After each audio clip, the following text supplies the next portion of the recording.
Okay, let's quickly go to the first topic for discussion, where we'll start today's program with Sudan, where Sudanese anti-coup protesters manned barricade in Khartoum a day after a deadly crackdown on mass rallies as a defiant civil disobedience campaign against the military takeover enters its seventh day. Tens of thousands turned out across the country for Saturday's demonstration, that was yesterday, marching against the army's October 25 power grab when top general Abdel Fattah al-Burhan dissolved the government, declared a state of emergency, and detained Sudan's civilian leadership. The move sparked a chorus of international condemnation, as expected, with world powers demanding a swift return to civilian rule and calls for the military to show restraint against protesters. At least 3 people were shot dead and more than 100 people wounded during Saturday's demonstrations, according to medics who reported those killed had bullet wounds in their head, chest or stomach. It takes the death toll since protests began to at least 11. Police forces deny the killing or using live bullets. Okay, Sudan has become the latest country in Africa to be, how do I put it, be taken over by military rule. What do you think, unconstitutional takeover, what do you think is going on? Simply put, contest for power, grab for power. Power is interesting, power is attractive. In Africa, it's not about the people. Maybe 97% of governance in Africa is about who is in control, who is looting, who is devastating the economy of the country for his personal aggrandizement. So what is going on is the struggle for the control of power, economy, and possibly fame. But going back to your intro, let me sympathize with the protesters, especially those who have been killed. And say to the protesters, without meaning to discourage them, I have not read anywhere where mass protests in Africa has yielded any result. I will say this very, very carefully. When June 12 was annulled, some of us, maybe innocently, maybe in a rather naive manner, we were certain that Nigeria was going to break, that was the end of Nigeria. We cannot begin to count how many innocent souls were lost to the struggle of June 12. At the end of the day, June 12 remained annulled. Babangida got away with it. Howbeit, it brought about tremendous pressure on the military junta. It led to the exit of Babangida, who was reported to be having a design to remain permanently in office. So, maybe I will appear to be contradicting myself. The mass protest, more deaths will be recorded, more persons will be killed, may not necessarily take power away from the military junta that are just taking off, seized power of the Fattah al-Burhan. Remember, his predecessor also came in through a coup d'etat, which he took part in Austin. I'm referring to Omar Bashir. Omar Bashir seized power and remained in power for 30 good years, from April 1989 till 2019. So what are we saying here? Protests are good, but protests become regretted and regrettable when lives are being lost in this way. And at the end, nothing is done. No change. Look, we say in law, we have 2 forms of recognition of power, or powers, state powers. The de jure government and the de facto government.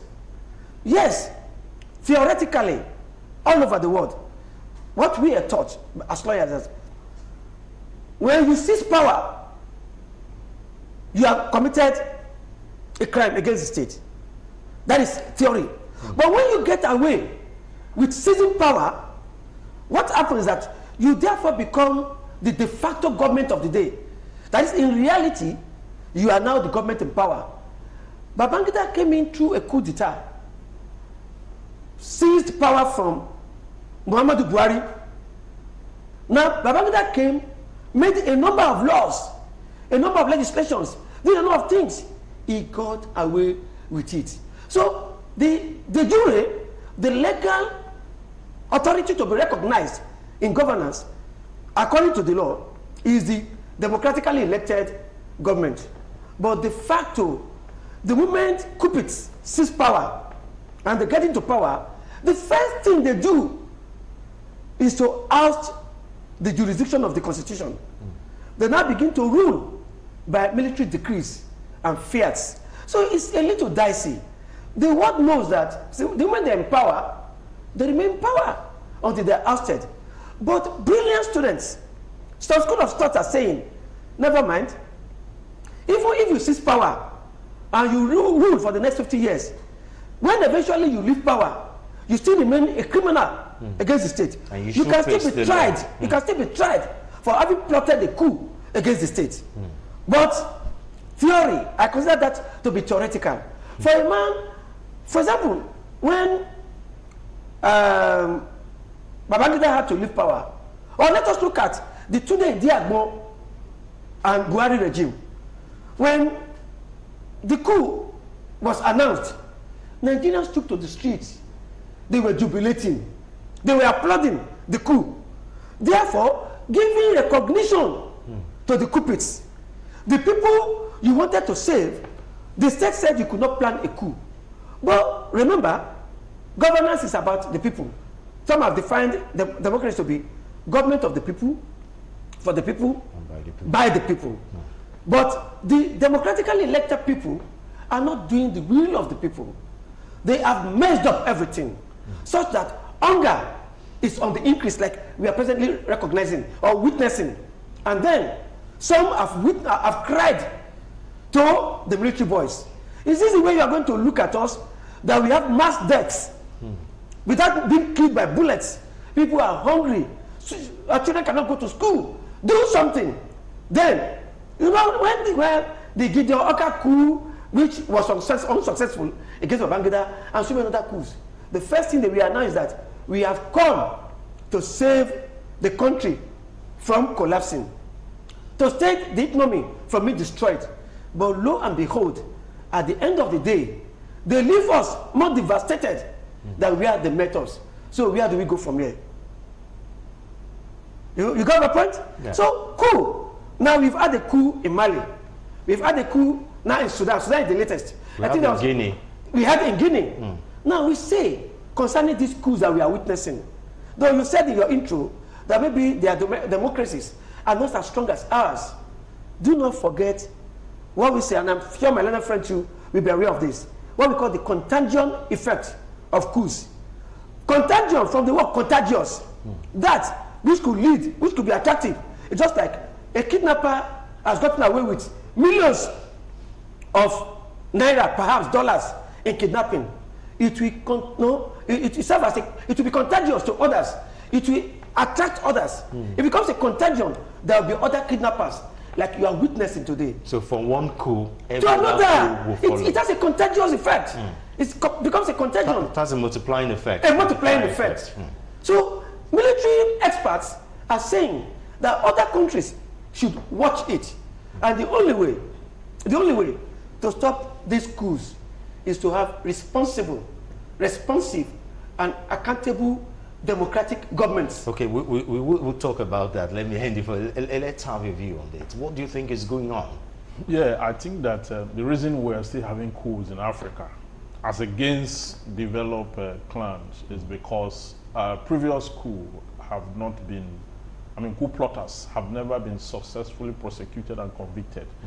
If you look at that of Nigeria, apart from the Obasanjo zone and a few other persons who were incarcerated to be executed, every other persons got away with theirs. And it was their fellow military that incarcerated them, actually. It wasn't like a constitutionally arranged... No, it's the same military interests that even incarcerated them, because the coup was to take over from a military...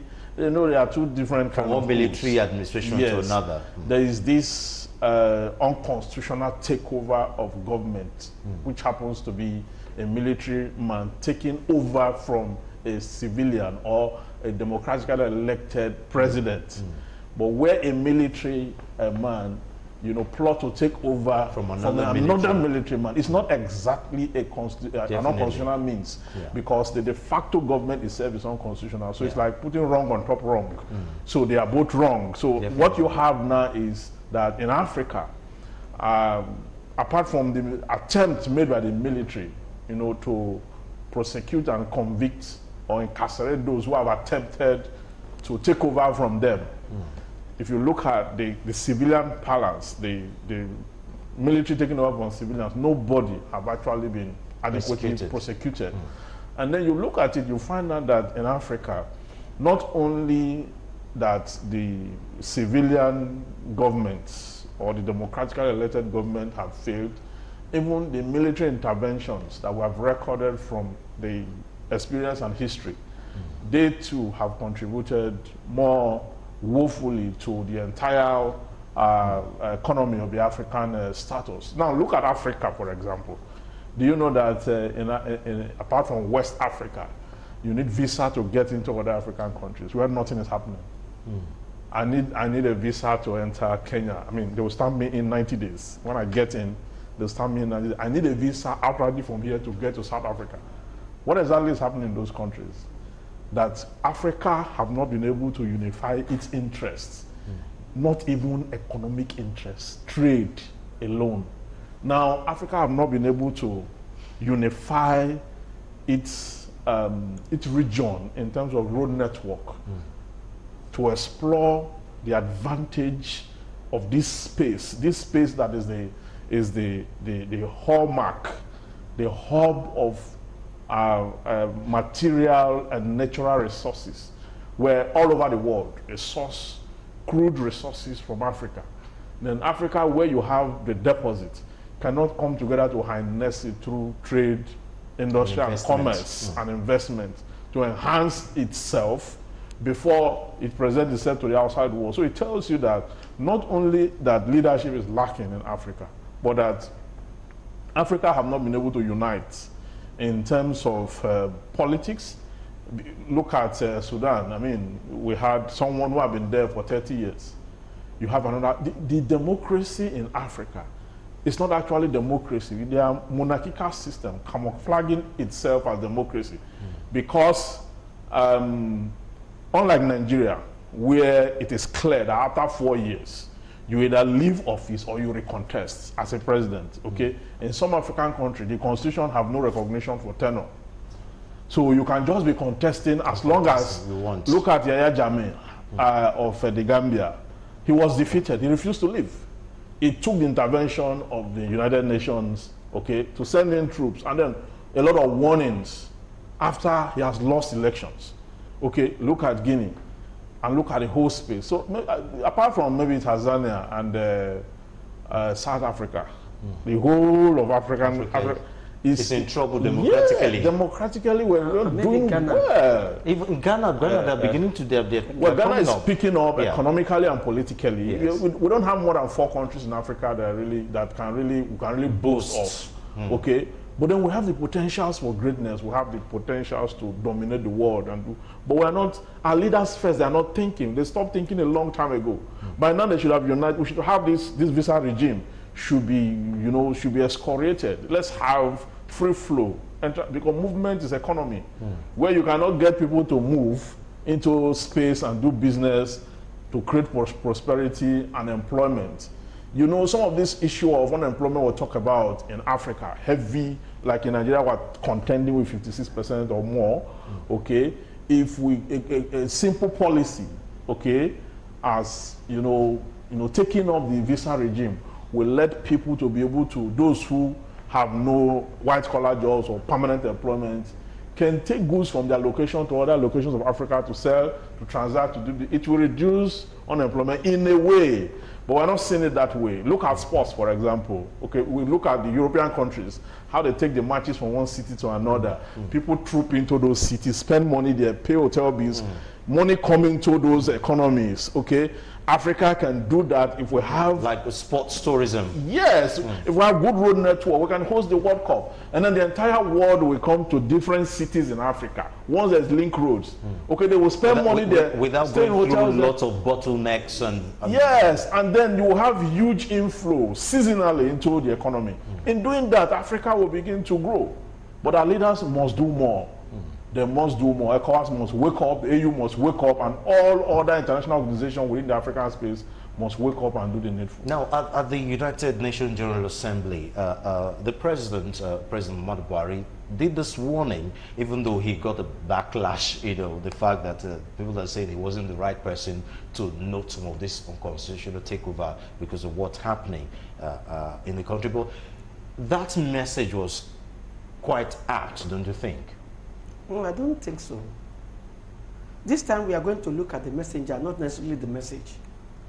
The gentleman who is trying to preach reformation now was himself a coupist. He ousted a democratically elected government in Nigeria, the government of Shehu Shagari. Some of us are still of the view that if our democracy then had not been truncated by the Tunde Diagbo and Buhari coup, maybe Nigeria would have been more stabilized. That we would have learned a lot of lessons from the democracy that we were having. Remember, it was the same democracy that was truncated that produced the wonder man of Lagos State, Alhaji Lateef Jakonde, who revolutionized education system in Lagos. Before Jakonde came on board, we had to do stream system of going to school. Like, just humbly speaking here, throughout my primary school, I had to go to afternoon school. Some went in the morning. After they were closed around 12, we will now resume to close around 4. But Jakonde built what some people called then poultry houses. But people had education. Some of the persons who benefited from the efforts, from the foresight of Jakonde then, who was pro-people, who was pro-service, today some of them have become governors, some of them have become ministers, some of them have become all sorts of things. Compare that to what happened in the north and what is still happening in the north, where you have a mass, millions of children not going to school. And Jomo Kenyatta said that I'll give you light in your head, light in your heart, light in the whole of your body. By that, it meant I'll give you education. And that it will liberate you from your own self-imposed slavery with education. So, I do not agree that the comment coming from our president, Muhammadu Buhari, condemning coup, he was not the right person, the proper person, the fit person to make such a comment. More so, if coupists could come into power, remember that Jerry Rawlings of blessed memory was a coupist in Ghana, but he saved the soul of Ghana. He sanitized Ghana and everything, such that at the frustration of some African countries, mark you, I'm not saying only Nigeria, the citizenry appear to be yearning for the likes of Jerry Rawlings to come and save their states. Like my learned friend said here, we do not have responsible, accountable leadership right now in most part of Africa. And there's no hope for us if the leadership continues to miss it. So let me guess you now. You've mentioned some coupists that actually did well for their country. So in other words, this unconstitutional takeover in Sudan, now, if the general right now did well for his country, would that be justified? Of course. Look, let me say this calmly. And this is not original to me. A comedian of blessed memory, we called him Fumoto Bengadeboye.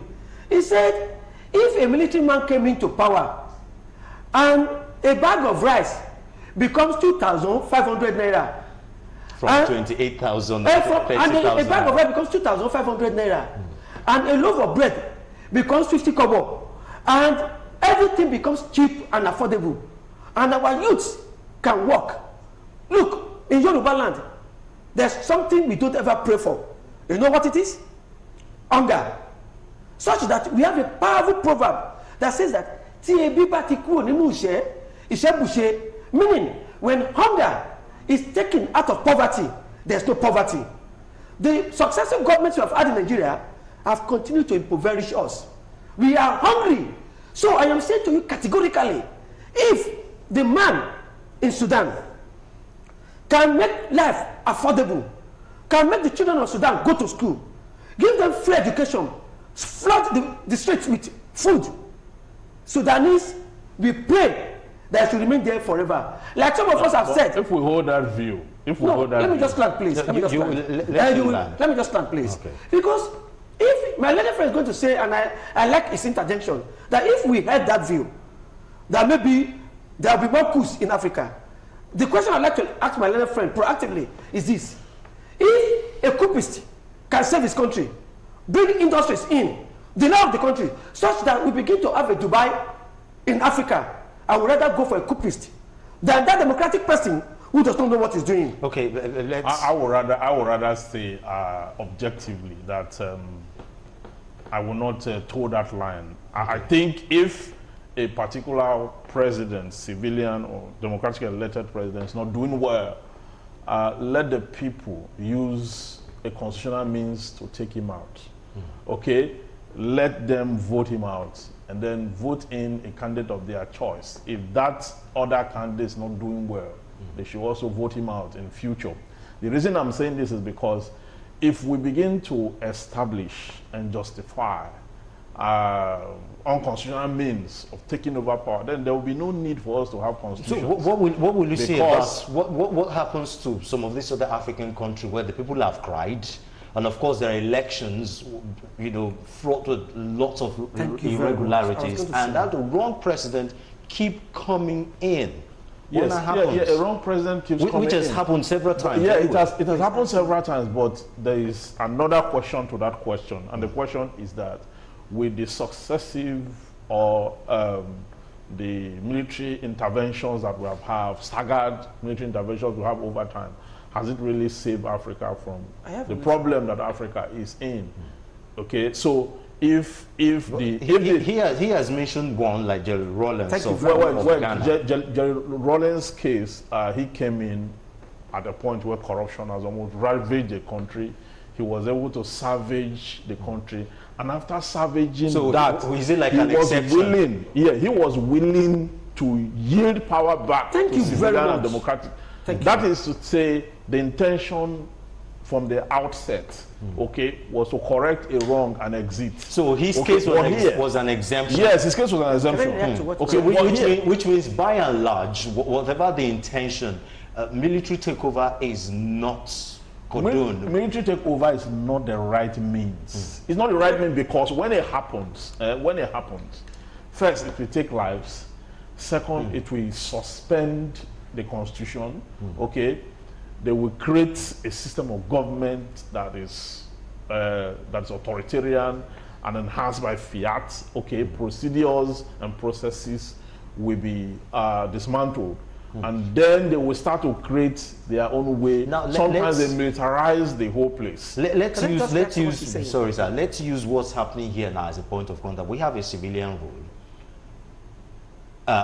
but we can protest because every protest is still met by killings, and like what happened last week, you know, too, with lots of manhandling by the police. Yes. So, because I'm trying to balance this now, because in a situation here, some people have said we're not different from what's happening in the military rule, even though we are in a civilian rule. And some people have even said the military rule was even better because we know it is military. So if police people or army people are doing that, it is expected. Probably maybe the bar is quite low. Yeah, we are certainly not doing well as a country. Our democracy, as currently constituted by the current government, is even worse than the military regime.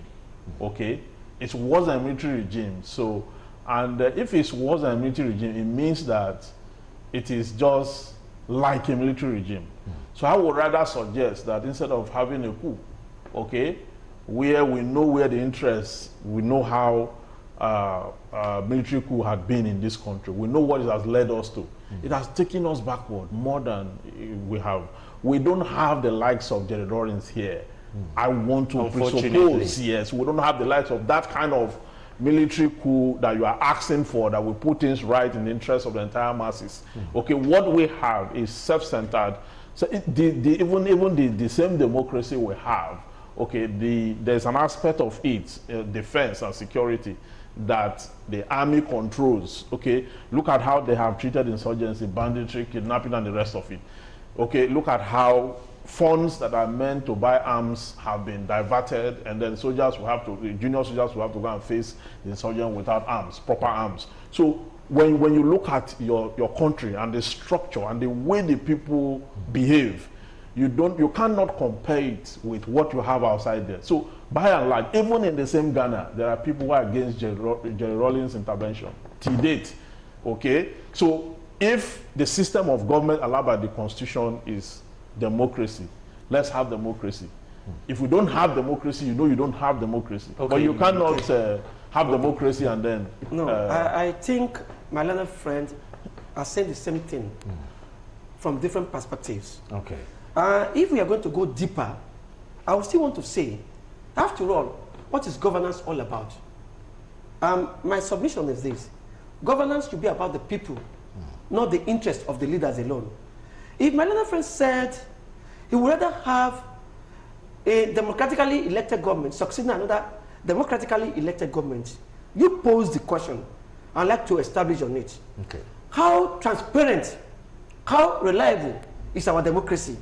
Even the electioneering, the emergence of candidates, how free and fair is it? Do we really have elections in this country, or are we having impositions? You know the answer, I know the answer. That our democracy is not one which is truly, totally, and reliably reflective of our votes. Therefore, what we are really calling for here is the remaking of the psyche of the entire country. When we use the word military coup, not necessarily so. What we are asking for is a revolutionary leader. That revolutionary leader might jolly well emerge through a democracy. A leader that will come and do the unusual. Right now, we do not have such leadership. So if you are looking at that, your neat packaging of democracy, we may still have to wait forever. And of course... In other words, he's saying theoretically while you're saying practically. Okay. What is beneficial to the people? Of course, nobody here, we must make this very, very clear.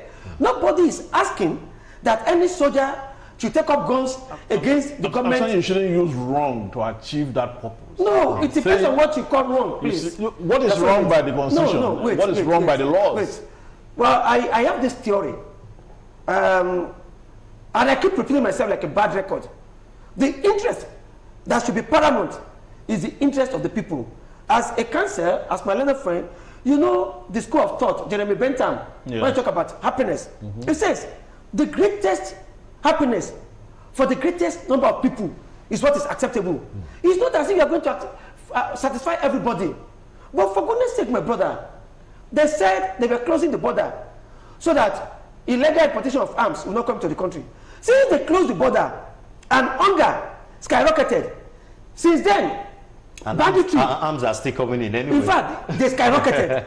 So what I'm saying, and I was going to make a point very clear, so that nobody will come and accuse this station of sponsoring coup talk. Nobody, not my learned friend, neither me, nor the host, is saying that any soldier, wherever, should come and organize a coup in Nigeria. No, we are not saying that. We are saying that Nigerians want an opportunity. We are a genuine leader of this country. A man, like somebody said in the National Assembly, that for banditry to end in the north, he was ready to lay down his life. I am looking for such a leader who will say, for the masses of this country to be able to smile, tell me that sector of that economy where this country has done well, the present leadership. But as I ask that question, I know one area where I may want to say very, very reluctantly, they have tried. They are building infrastructures. But the infrastructures they are building, as far as I'm concerned, is a mark of their failure. And I'll back my submission up by another Yoruba proverb that says, Ebi ń pa mí, ọlọ́ṣẹ́ ń kiri, nígbà tí mi ò wẹnu, kí ni wọ́n ṣe wòde? Translated, I am hungry. You are marketing toilet soap. If I am not fed, how can I think of taking my bath? So the government of the day, Lai Mohammed, their spokesman, and all the leaders must know that Nigerians are angry with them because Nigerians are hungry. Remember that popular saying, a hungry man is an angry man.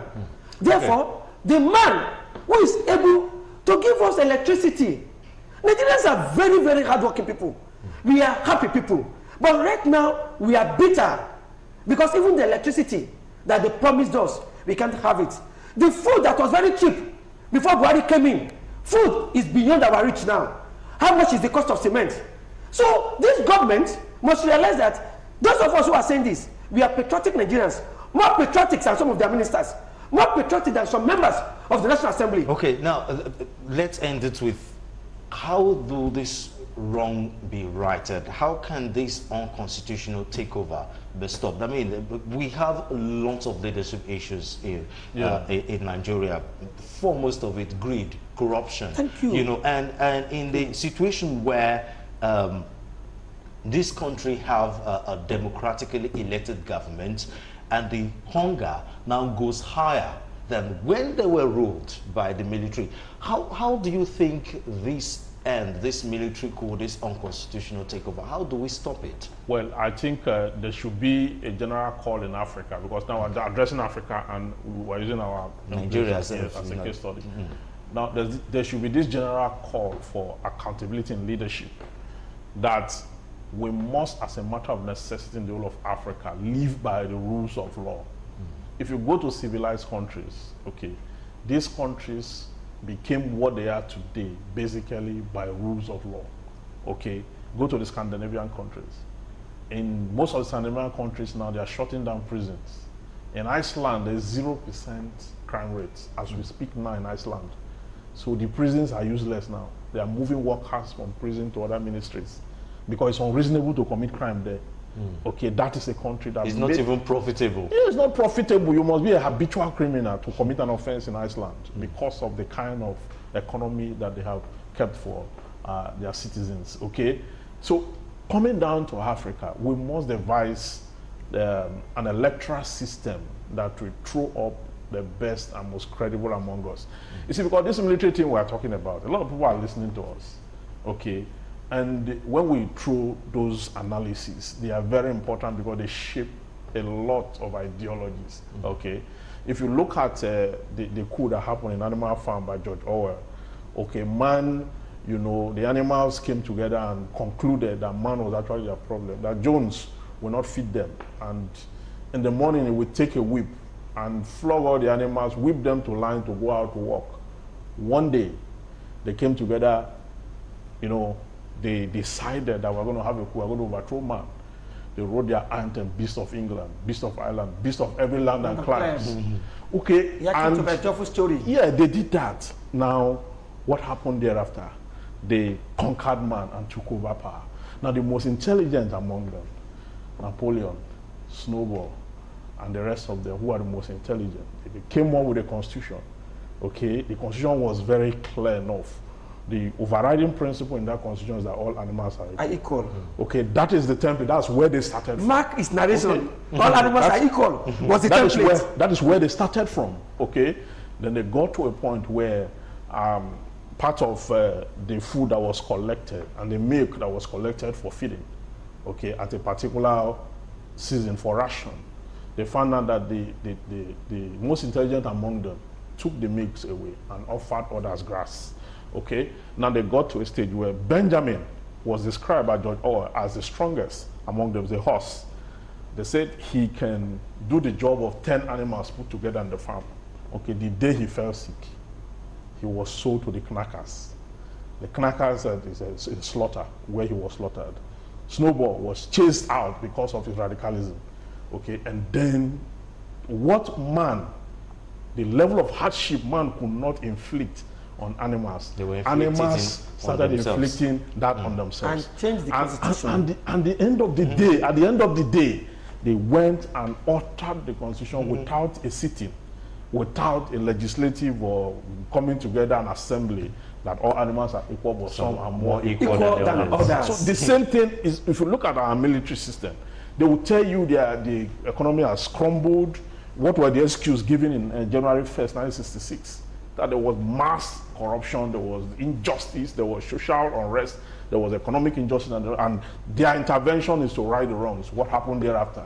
See where we are today. So I'm saying that even if you have 1 or 2 cases in Africa where military coup has yielded, you cannot compare it with a larger result of disadvantage. You must properly close this your story. And this. Yes, properly close it on this progressive note.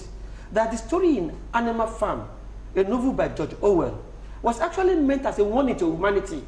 Because history repeats itself. Unfortunately, we don't learn from history. If humanity took the lesson in the story by George Orwell, Animal Farm, then you will not have leaders.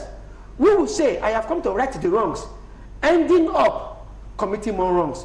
So tell Nigerians, tell Africans who are watching us, that the lesson there is, let our leaders be true to the promises they make to us at the point of taking power. And that is why I insist that changing government should be by constitutional means. Wait, sir. Should be by the laws most of us have agreed we have made. That even when you took power, quote and unquote now, undemocratically, if you are able to hold on to that power, you are not always able, because Babangida successfully planned the coup. You cannot put something on nothing. And he held onto it.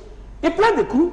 Buhari. Did Babangida do well? Babangida didn't do well. Sir, those are two different things. They didn't do well. Sir, we are trying to establish the fact that it doesn't really matter how you have come in. All his programs collapsed. Structural adjustment program, everything collapsed. Democracy is preferred to any other form of government. So let's make do of it. No, wait. Let's improve on it. You see, your insistence on saying democracy. My insistence is saying a responsible, accountable government. We've had democracy in Nigeria now for how many years? Since 1999 to this moment, Nigeria has been progressively retrogressing. It's getting worse. It's getting worse every day. Okay, now, where do the African Union come in? Do you think the African Union have a role to play in this instance? Like EU, for example, I know EU has, as a entity, has a stronghold on these individual countries in that commission. Do African Union, should they assume a bigger role? Do you know that even in the case of Sudan, we're talking about that the UN is speaking more than the AU? The UN already have a strategy on what they want to do. On Tuesday, they'll be meeting on Tuesday, this Tuesday, 2 days from now, to speak on that same issue, okay? But African Union is really nowhere to be found, including ECOWAS. We've always had this issue that the organizations in African countries, they don't really do well. You ask yourself, why are they organizing themselves if they cannot intercept issues like this and then make the right policy for countries under Africa to thrive? So what exactly are they doing? Let me use the analogy of our great talent of blessed memory. We have to go to Fela Anikulapo Kuti.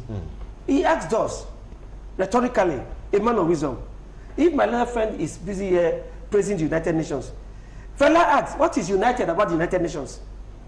Sometimes the Africans' dependence on European powers is why Africa remains a pariah country. The European powers are not interested in the emancipation of Africa. Who partitioned Africa? Who took us as slaves? Who did all sorts of terrible things against us? Who is selling arms to Africa? Who is selling arms to the bandits? Who sold arms to the people of Somalia? Northern Sudan, Southern Sudan, to kill one another. So let our interest, our salvation, not be expected from European, the United Nations. There's nothing there about the United Nations. The United Nations, where you have Israel. So why is the AU not speaking? Wait, I'm coming. Where you have Israel doing whatever it is doing against the Palestinian people, I beg, let's leave that. Then come to the African Union, because we are lawyers. We will say, if they do not watch how they do it, the present leadership in Sudan will warn anybody trying to intervene that, look, Sudan is a sovereign state. Mind your business. They already expelled the 6 embassies. Thank you. And I say, and look, Ecomog at the point, just a minute, sir. Ecomog at the point was doing so well, fantastically well. If there was a coup in any part of West Africa, they will move in, they will negotiate, and then they will oust the person, or they will work with a program where they can say, okay, set a timetable, an effective timetable. Like if the process, the progress in Sudan was not truncated, you know, the last Assad regime, they already had a 2-year program. Yes, they But have they had a 2-year transition program. You can encourage African leaders without necessarily trying to dictate to persuade this new leader. Africa is desirous of democracy. Give us a timetable to which we can hold you. But do not attempt to force him out of power. Anyway, I can tell you, sir, with all emphasis at my command, Europe would rather want another war in Sudan than to have them have a proper governance, proper government. So let them work with the present leadership and say, stop killing your people, which for me is a no, no, no, no, no. The protesters should not have been killed. And that's going to make the present leadership unpopular. But again, which is one thing synonymous with military, regime. Don't kill, even that's not true. That's not so true. When our boys, our children were killed at Lekki Toll Gate during NSAS, was it the military regime that killed them? No, no, no, no. But that, which is why they are being equated to a military rule, because that's okay. They are being equated to military rule. Yes. Okay, Failure, which is a minus for them anyway. That's as a failure. Thank you, sir. So what I'm saying, sir, is this. This man has seized power. He is being condemned. But 2 wrongs will not make a right. Sit down with him. People are now beginning to talk about alternative dispute resolution, mediation, arbitration. Encourage him. Your people want you to give them democracy. Okay,